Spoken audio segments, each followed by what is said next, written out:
जय हिंद दोस्तों, वंदे मातरम। अक्सर आपने देखा होगा कि हमारे देश के जो बुद्धिजीवी रहते हैं वो लोकतंत्र में एक ऐसी बात करते हैं जिसमें कि हर एक को बोलने का मौका मिले।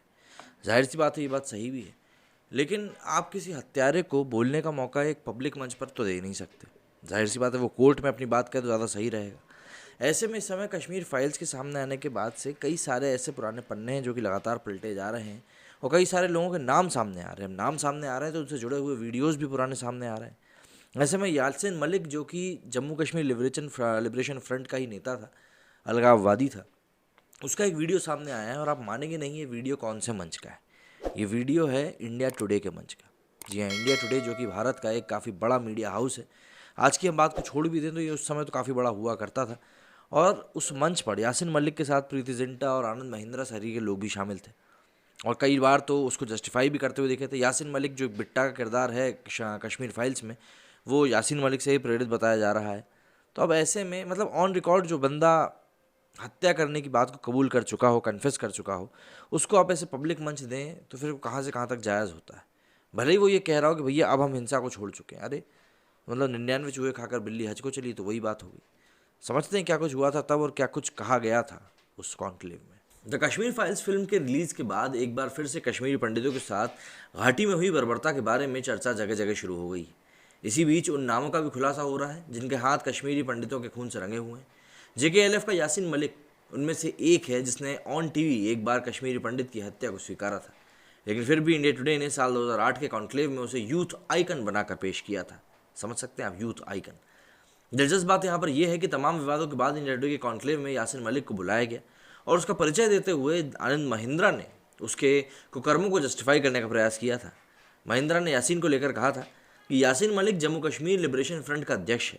ये दल सेक्युलर और अलगाववादियों का है जो कि जम्मू कश्मीर की आज़ादी की बात करता है, न सिर्फ भारत से बल्कि पाकिस्तान से भी। मलिक JKLF से एक आतंकी के तौर पर अस्तित्व में आया था और पाकिस्तान में इसने ट्रेनिंग भी किया है। बाद में उसे सरेंडर किया और उसे शांतिपूर्ण प्रदर्शन में तब्दील कर दिया। JKLF शुरुआत में एक आतंकी संगठन था, लेकिन 1995 के बाद उन्होंने हर हिंसा को छोड़ दिया और शांतिपूर्ण तरीके से अपनी मांग मंगवाने को आगे बढ़ा। यासिन मलिक कश्मीरी पंडितों की घाटी में वापसी की भी वकालत कर रहा है, जिन्हें घाटी से निकलने पर मजबूर किया गया था। स्पष्ट तौर पर उनके पैनल में चयन पर कुछ विवाद जैसी स्थिति बनी थी कि अपने शो में केस शुरू होने पर आपने हल्ला सुना ही होगा। मुझे लगता है कि हम इस निर्णय का आदर करते हैं कि जहां हर आवाज़ सुनी जाती है। मुझे लगता है कि लोकतंत्र की खासियत यही है। ये सब कुछ कहा था आनंद महिंद्रा ने यासिन मलिक को लेकर। हैरान करने वाली चीज़ ये है कि यासिन मलिक को जब इस पैनल में शामिल करने की बात आई थी तब तमाम हिंदुओं ने इसका विरोध किया था, लेकिन उनकी कोई सुनवाई नहीं हुई थी और यासिन के साथ इंडिया टुडे ने मंच साझा किया था। इतना ही नहीं, आदित्य राज कौल नामक पत्रकार का दावा है कि उन्होंने इस संबंध में आनंद महिंद्रा से जब सवाल किए तो उन्हें ट्विटर पर ब्लॉक कर दिया गया और आज तक अनब्लॉक किया भी नहीं है। बता दें कि यासिन मलिक के ऊपर टेरर फंडिंग समेत तमाम आरोपों को लेकर वर्तमान में केस चल रहा है, लेकिन कश्मीरी पंडितों की हत्या का वो मामला जिसे उसने खुद ऑन टीवी स्वीकारा था, उससे नीलकंठ गंजू नामक जज को मौत के घाट उतारा था, क्योंकि वो JKLF नेता के विरुद्ध सजाए मौत सुनाने वाला था। इतना ही नहीं, यासिन मलिक के JKLF पर निहत्थे IAF सैनिकों को मारने के भी आरोप है।